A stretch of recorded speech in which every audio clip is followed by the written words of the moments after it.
Kaere à toutes et tous. Je me présente pour celles et ceux qui ne me connaissent point. Je me nomme Eulogos de Toroïs, fils d'Épitonos de Toroïs, et je suis Lokagos, c'est-à-dire officier dans l'armée de Massalia. La cité m'a demandé il y a peu de former la jeunesse à l'histoire et à la philosophie. Et c'est pourquoi aujourd'hui, je vais répondre à une question qui m'a été posée il y a peu. Pourquoi existe-t-il une diarchie, c'est-à-dire une double monarchie, dans la ville de Sparte?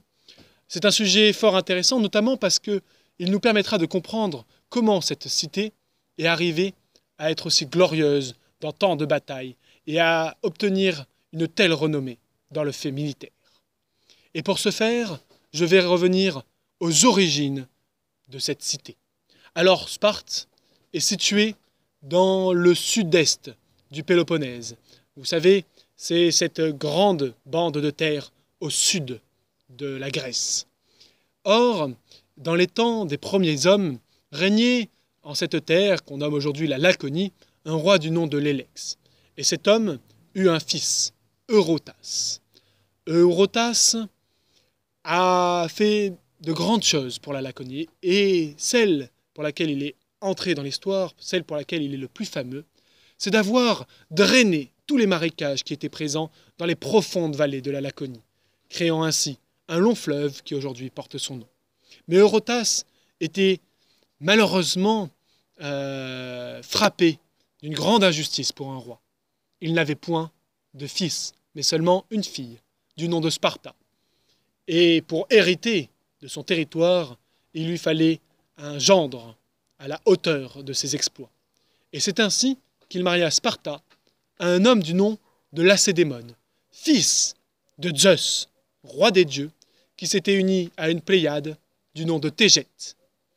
Lorsque ce Lacédémone devint roi, il régna sur toute la Laconie, et il fonda la cité de Sparte, en la nommant en l'honneur de sa femme, non loin du fleuve Eurotas, fleuve portant le nom de son beau-père, au pied du mont Tégète, mont qui aujourd'hui porte le nom de sa mère. Ce roi Lacédémone eut plusieurs enfants. Ses fils régnèrent sur Sparte, mais une de ses filles, du nom d'Eurydice, fut mariée au roi d'Argos, une cité non loin de là, en Argolide. Eurydice et le roi d'Argos eut une fille, du nom de Danaé. Ce nom Danaé devrait vous dire quelque chose, car, encore une fois, Zeus, qui semblait aimer Sparte et aimer les descendants de cette terre, s'unit avec cette belle Danaé sous la forme d'une pluie d'or et enfanta une race de héros par le biais de Persée. Oui, le fils de Danaé, descendant de Lacédémone, est Persée. Alors, il n'est pas de mon propos de vous conter les hauts faits de ce héros.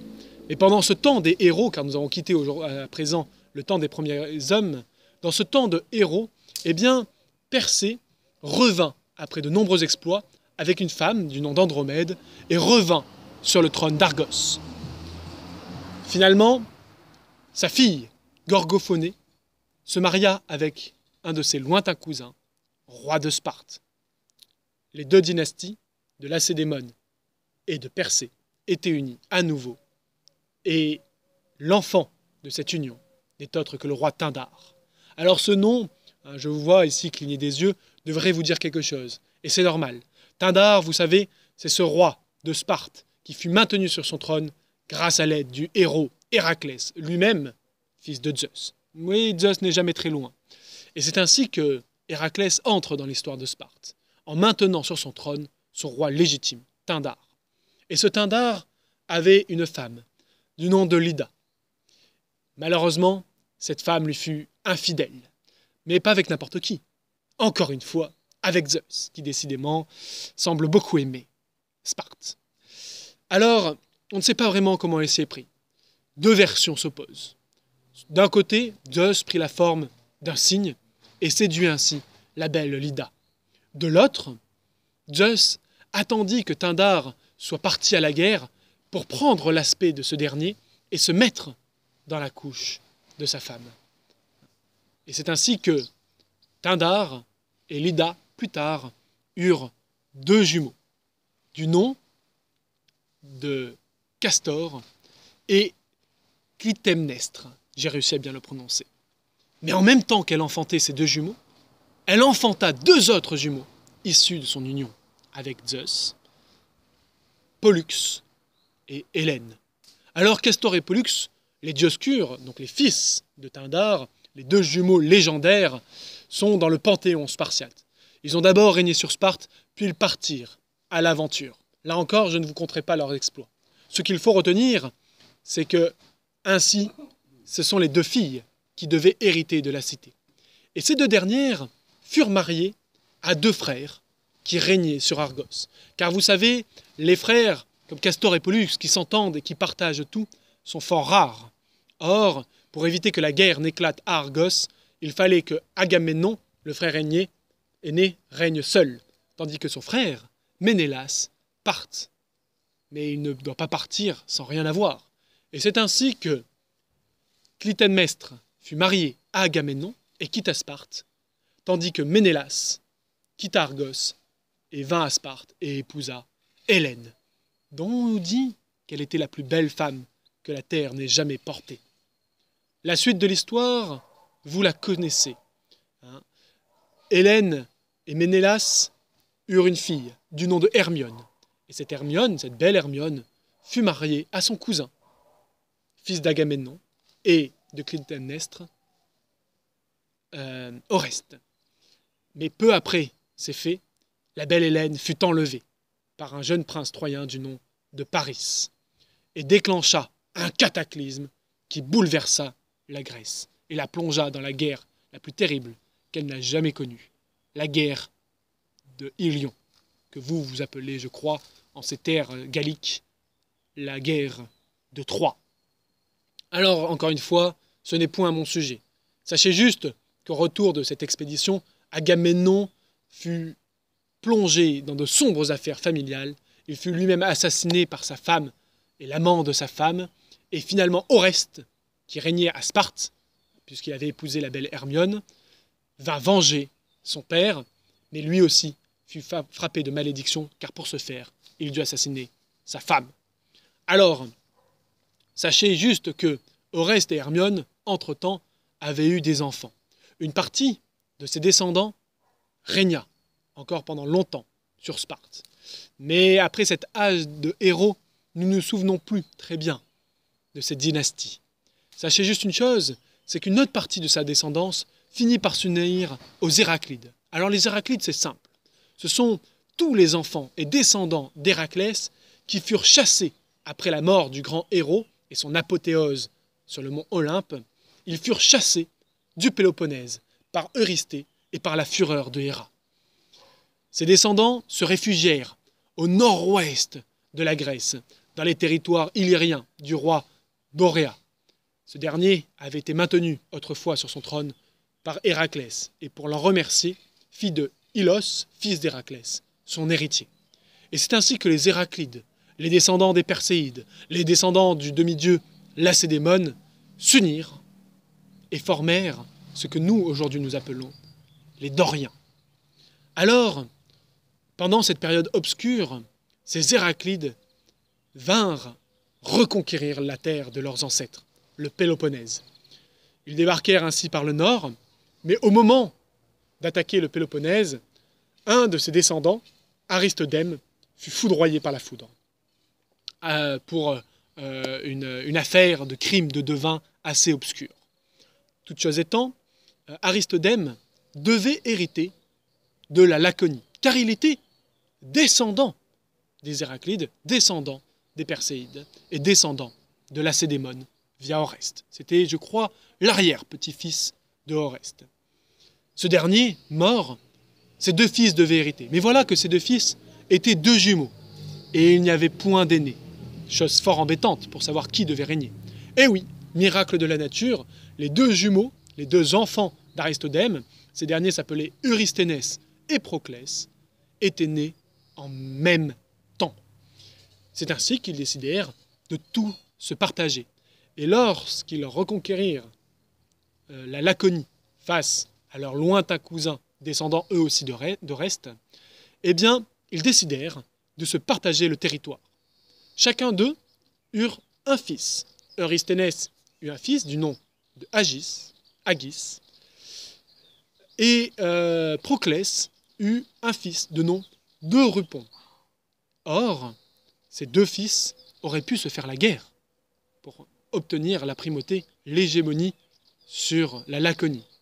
Mais leurs pères les obligèrent à régner ensemble, comme eux-mêmes l'avaient fait avant eux. Et c'est ainsi que ces deux dynasties furent fondées. Les Agéades, descendants d'Agis, et d'Eurythénès, lui-même Héraclide, fils d'Aristodème. Et de l'autre côté, Eurypon, qui fonda la dynastie d'Eurypontide, fils de Proclès et d'Aristodème, lui-même Héraclide. C'est ce que nous appelons, nous, le retour des Héraclides. Alors, ces deux dynasties, Agéade et Eurypontide, règnent en partage sur Sparte depuis ce jour. Et encore aujourd'hui, elles sont présentes dans la cité.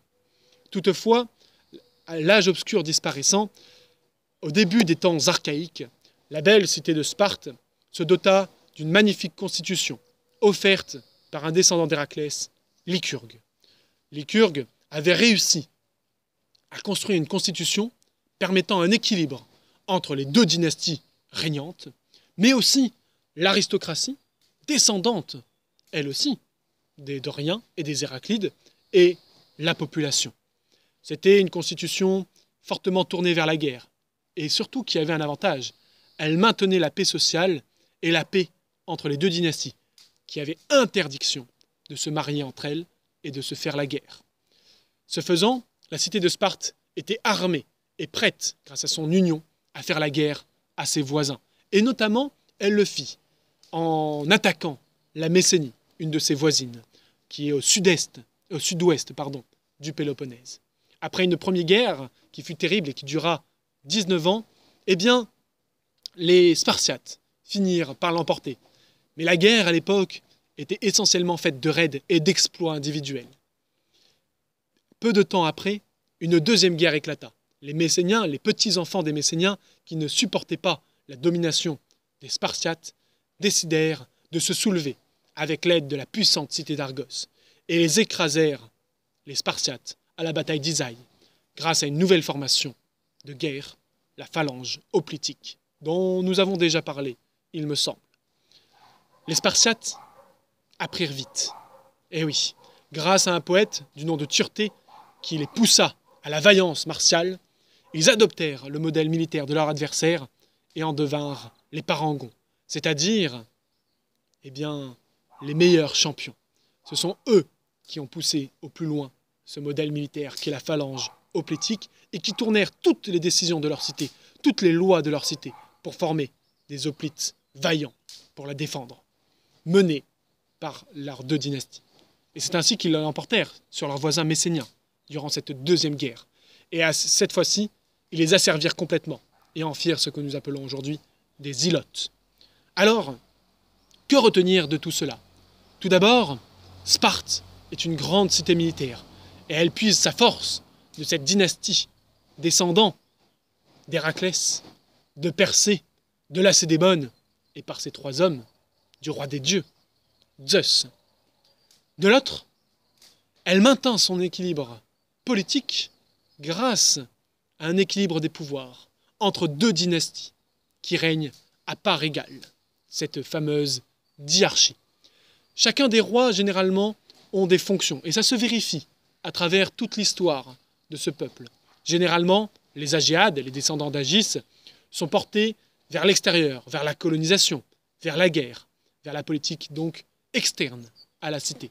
Tandis que les descendants d'Eurypon, les Eurypontides, bien que guerriers eux aussi, quand il le faut, sont plutôt tournés vers la religion et vers la gestion interne de la cité et du foyer. Cet équilibre permet que lorsque un des deux rois meurt, de permettre une transition simple et pacifique vers l'héritage d'une des deux dynasties. Aucune des deux ne vient faire la guerre à l'autre et maintient la paix sociale au sein de la cité et ne s'occupe que des affaires les plus importantes, tandis que le peuple spartiate prend lui aussi des décisions.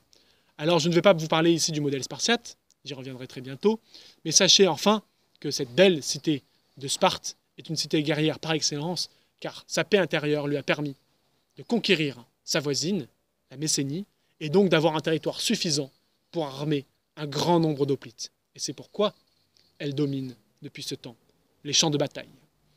Alors je finirai en vous disant cela. Je connais un très bon ami à moi, issu de cette belle cité de Lacédémone. Et pour vous parler de la politique de cette cité, de comment elle est gérée, de sa constitution, je le ferai venir ici, et c'est lui qui vous expliquera comment cette belle cité est gérée. En attendant cela, je vous souhaite à toutes et tous de bien vous porter. Portez-vous bien.